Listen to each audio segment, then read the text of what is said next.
Армысыздар каналымның тұрақты көрермендері. Сіздерге бүгін өте пайдалы ақпаратпен бөліскім келеді. Ол ағзаны тазарту. Қандай жемістер ағзаға пайдалы, ағзаны тазалайды, сол жайлы айтамын. Біз күнделікті тұтынатын кейбір азықтар ағзаны сапалы түрде тазартады. Негізінде жаман әдеттер, дұрыс тамақтанбау, экологияның нашарлауы ағзаға кері әсер етіп, улы заттардың жиналуына себеп болады. Ағза уланған кезде адамның сыртқы келбеті өзгереді. Шашы түсе бастайды. Тырнақтарының күйі нашарлайды. Үлкен дәреттің шығуы бұзылады. Егер өзіңізден осындай белгілерді байқасаңыз, дереу мына азықтарды жеуді бастаңыз. Бірінші, алма. Бұл жеміс ағзаны токсиннен тазалайды, ал шырыны вирустық инфекциядан қорғайды. Егер сізде тұмаудың белгілері байқалса, күнде алма шырынын ішуді әдетке айналдырыңыз. Жемістің құрамындағы пектин затты ағзадағы ауыр металды шығарып, токсиннен тазалайды. Одан бөлек ішек құрттарды шығарады. Несеп шығару жолдарын емдейді.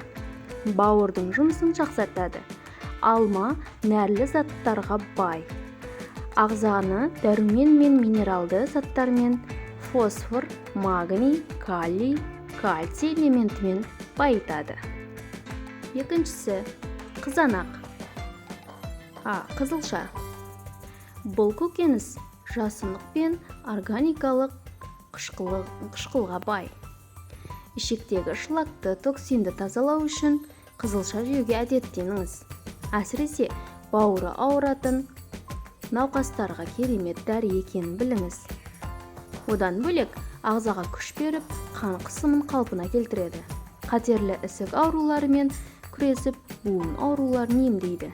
Әрі артық салмақтан арылтады. Көкөністің құрамындағы минералдар мен химиялық заттар ағзаның инфекцияға қарсы күресу қабілетін арттырады. Қан мен бауырды тазалайды. Үшіншісі, қызанақ. Бұл жемісте жасушалардың тотығуына жол бермейтін ликопен бар. Қызанақты үзбей жеу майларды тез ыдыратуға және оларды қорытуға мүмкіндік береді. Сонымен қатар өт бөлінуін ынталандырады. Өкпені тазартады. Аталған көкөніс жүрек қан тамырлары мен қатерлі ісік ауруларының алдын алады. Сондай-ақ көздің көру өткірлігін жақсартуға және тіс пен сүйектің нығайтуға көмектеседі. Төртіншісі, бұл лимон. Ағзаны тазарту үшін лимон шырынын ішу керек. Бұл жүрек пен бауырдың жұмысын ынталандырады. Тастың пайда болуына жол бермейді. Құрамындағы С дәрумені жүрек тамыр жүйесіне пайдалы. Лимон ағзаның пайдалы ферменттер өндірісін белсендіруіне, сондай-ақ токсиндердің суда еритін түрге айналуына ықпал етеді. Осының нәтижесінде ағзадан тезірек шығады. Лимон шырынында қатерлі ісікпен күресетін 20-дан астам заттар бар. Сонымен қатар оны үнемі тұтыну дененің қышқылдығын қалыпқа келтіруге мүмкіндік береді. Сарымсақ. Сарымсақ құрамында токсиндерді бейтараптандыратын және ақ қан жасушаларының қалыпты күйін сақтайтын қасиеті бар. Бұл көкөніс тыныс алу мүшелерін тазартады, қанның жаңаруына ықпал етеді. Сонымен қатар никотинді денеден шығаруға мүмкіндік береді. Сондықтан темекі мен қоштасқысы келетіндерге сарымсақ жеуге кеңес береміз. Аталған көкөніс дәрумендердің минералдарын қышқылдандыратын, азотты және күкіртті заттардың қайнар көзі болып табылады.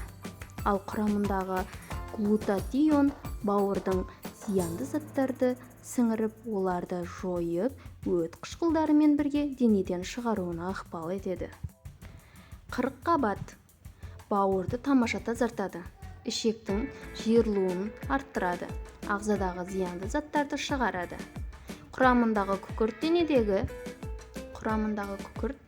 денедегі зиянды заттарды жоюға көмектеседі.